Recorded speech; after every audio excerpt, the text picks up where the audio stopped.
Hi guys, Hoovin Central here and welcome back to another video, and today we're going to be looking at the first Doctor story, the Aztecs. Unfortunately I only have the original edition of the Aztecs, not the special edition, which is unfortunate because the special edition's got a lot more stuff on it, like the Galaxy 4 stuff. But yeah, that's not really anything to do with it. This story was the season 1 Hartnell story, and it also was the second pure historical, I believe. I think there was Marco Polo, and then this. And then I suppose technically the 3 parts of Unearthly Child is kind of a historical, if you just don't include the first part of the story, but I don't know, I don't think it is exactly a pure historical. So yeah, this should be the second one, I believe. Now, as I'm filming this video, I only literally watched this like 3-4 days ago for the first time. Mainly because I bought it a little while ago, but I bought it I bought a couple of DVDs at a shop that was near me, which was some person had sold all the a load of their Doctor Who DVDs, and there was the Aztecs, the Pyramids of Mars, the Leisure Hive, the Visitation, and a couple others which I already had. So I bought their ones I didn't get, which I didn't have. And so as I watched Pyramids of Mars and the Pyramids of Mars and the Visitation, I just hadn't watched this one. So I finally got around to watching it, because I know a lot of people say, "Oh yeah, the Aztecs is probably one of the best pure historicals after Marco Polo, even though it's like missing, or it's like the best historical that's pure historical, which is still full. I don't think so. I think it's a tad overrated. Doesn't make it bad. I think the first part's good. The second part is still pretty good. The third part, it dips a bit. And the fourth part feels a bit rushed. Because yeah, I think it's because the first 2 parts are very good. Like, the first part's great atmosphere, and you get a real sense of the brutality of the Aztecs, in the sense that I'm pretty sure it's the first episode where Barbara put something on when they arrived in the tomb, and they now believe her to be a human manifestation of their god Yetaxa. But there's a scene where they're about to sacrifice someone, and she goes, "Nah, don't sacrifice him. It's not right," or whatever. And the guy literally just goes, "You've not given me any honor," and jumps off. So they can. It was a sacrifice for the rain, and the guy literally just jumps off, and it was quite brutal, but also quite good to set the tone that these Aztecs, they don't really mess around. They're not funny or anything. They do brutal stuff like this. And it also works with the fact that when they arrived, Susan was like, "Oh, these Aztecs, I've heard of them. They do really bad stuff, like sacrifices and stuff." And Barbara's like, "Well, yes, but they do good things as well." But it ends up being that it shows in this that they do a lot of bad stuff compared to the good stuff. And it's like juxtapositioning with what Barbara said. I think it handled the Doctor well. I think William Hartnell gets a lot more to do in this, especially considering the last story that he was in was Keys of Marinus, where if you don't know, he just kind of leaves for like an episode or two, and that he leaves in like episode 2 and appears back in like episode 5, so he just misses episode 3 and 4, which is pretty funny. But yeah, he seems to do quite a lot in this, which is good, because I like Hartnell. I like him doing some stuff, just doing some stuff. Obviously, Ian always has a lot to do in these kind of stories, mainly because the whole point is, the reason he's there is more or less because Hartnell's not the oldest, is not the youngest person, sorry. So he can't do as much physical wise, but maybe something that maybe David Tennant could do, or Matt Smith, or someone else like Tom Baker possibly, or someone like that. William Hartnell might be a bit old and might hurt himself if he tries to do something like that. So they got Ian to do all that. All of the other characters are really good, like non-TARDIS characters are really good. I like the guy who the sacrifice guy. He's on there, and he's also on the back. Is that him there? Yeah, that's him there. If you watch it, you know who I mean. He's got the guy who's like, we've got black bit there. The sacrificing guy. He's really good. He's quite devilish and evil, and also he kind of sees straight through Barbara's lie of being Yetaxa, even though it wasn't really a lie that she meant to do. It was just unfortunate timing. And I do kind of feel really bad for that guy, him, because he is the priest of knowledge or something like that, and he believes that Barbara is Yetaxa, and she literally just abuses him to get what she wants. So she'll be like, oh yeah, Susan's done something wrong. Alright, you're going to go tell them to release her immediately. And he's like, alright, okay, because she attacks her, I'll go do it.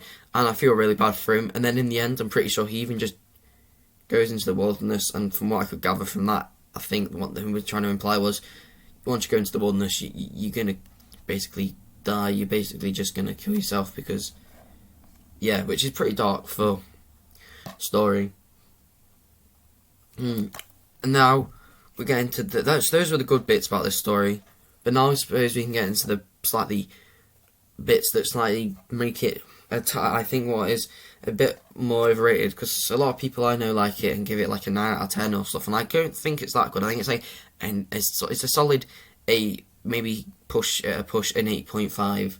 But the main things that annoy me is Carole Ann Ford's portrayal of Susan in this. Carole Ann Ford in this story, not the actor so much, but just Susan in general. It's just, she starts off in the episode as the servants. They're the servants. They mistake the Doctor, Ian and Susan as all servants of the Yetaxa, and Susan's the handmaiden or whatever. But then, as I said, when Yetaxa tried to stop the guy from getting killed in the sacrifice for the rain, Susan tried to stop them from doing it as well. So to do that, they put her in some sort of like Aztecian rehabilitation centre to become the ways of like a good person. And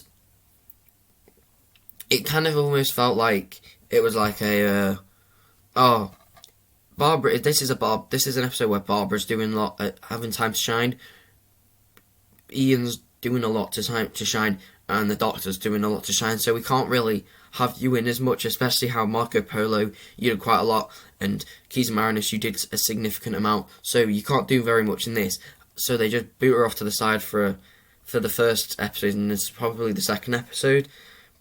And then in like the second episode, or possibly the third episode, the guy is going to get sacrificed at the solar eclipse. He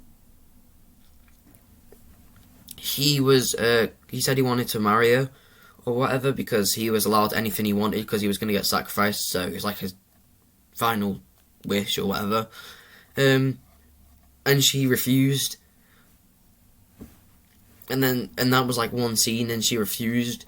And then they were like, okay, fine, well, we're going to kill you then, or whatever. Not kill you, but we're going to punish you and put you up in public and publicly torture you and whatever. And you don't really see her again until the end, until they rescue her. And it's just kind of like, it was a bit pointless. She just kind of feels like, if she'd stay in the TARDIS, the only thing that would have changed about the story is it would have been a bit shorter, and they would have been able to escape quicker because they didn't have to go save Susan. That was the only thing that would have changed. The next thing I don't like is it's not the way they escape, but it's just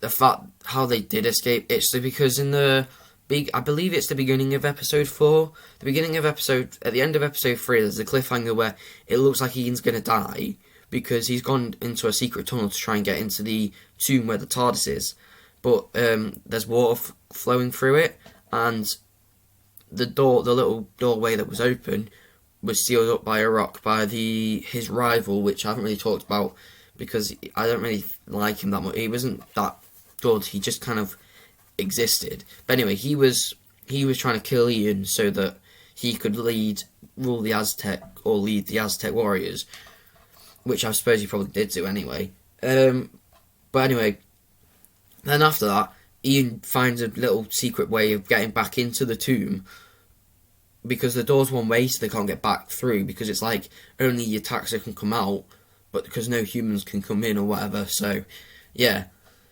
But first of all, he doesn't make it so that they didn't pry it open in any way, so keep it a little bit open so that they could just pull it up. He uses a bit of wire, which doesn't even work properly, and it snaps. And it's just the fact that they tried to get in and it snapped. Although, yes, maybe in theory, if they tried that in real life, it might not work, and that's why they needed to why the Doctor had, in 4th episode, had to carve the wheelie thing so they could pull it up. But it wasn't that. It was the fact that it felt like tweak a couple of scenes, make a couple of scenes shorter, cut out a couple of things. They could easily have made the Aztecs 3 parts, and the only reason they kept it as a 4-parter was to show to Barbara, was to make it so that Barbara was like, to show to Barbara that the Doctor, to show to Barbara that it doesn't matter what you do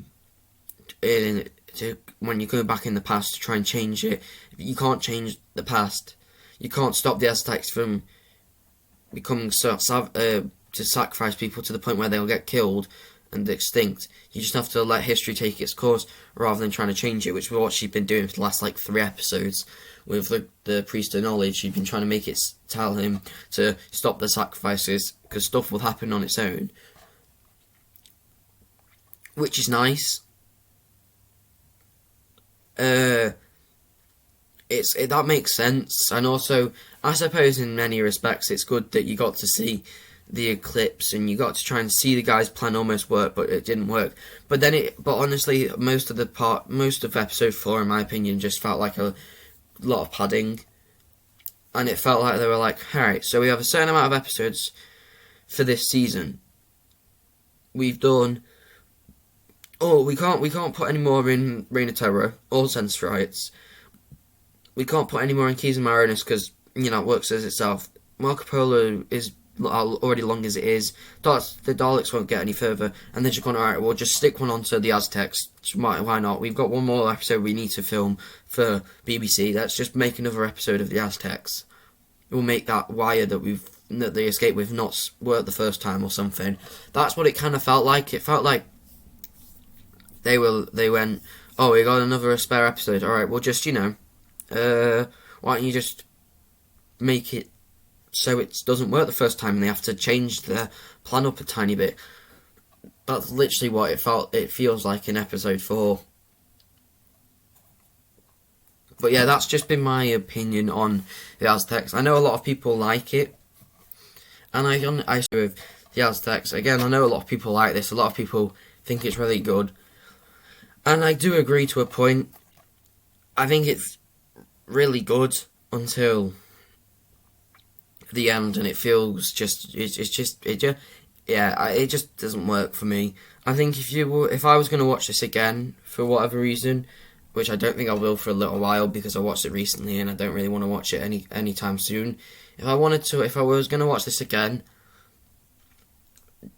for the sake of it, I'll watch all 4 parts.